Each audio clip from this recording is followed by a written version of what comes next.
Premtobre Kasee they call and some for more na media specialist at the US President Emergency Plan for AIDS Relief. Madam Zid Kwame and they were in some who do to judge more say HIV/AIDS and more one said the man muso was Asutifi North mensi mu afuno emu rema wasem penifo ya me anida hontino wode ato obi anim obi a woka bi ewomu say yenye ne ebetumi se be ya yare no said the man muso no ebeba from Adom TV Kasee etwaso.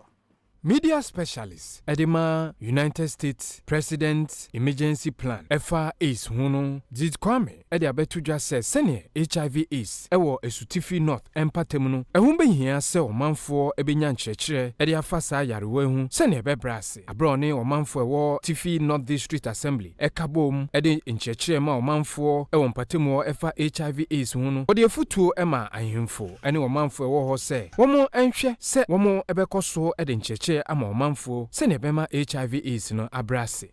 Yes, I said I would say they are two na no omo na omo ye traditional leaders omo na omo kasa ni party together with media for no the fourth estate of the realm. Yes, let's say omo bet to us about the road omo bet to us aye ncheche omo bet to us any nkueku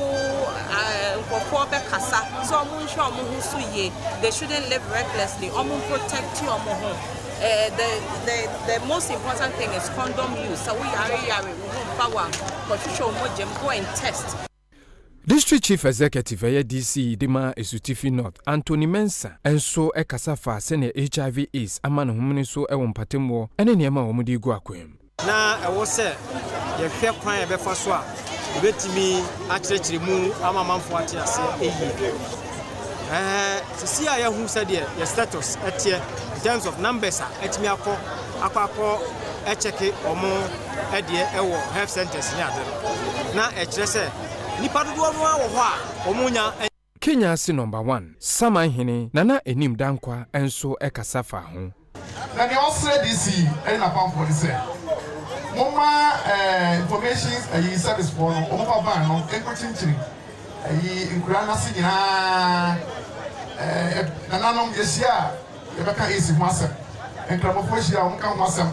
asofo hia soro dem o nka esi ho asem because esi no aba oni yete ha enti yebonura yebetimi no akọ enu ti no mama enye se eyabonsam yade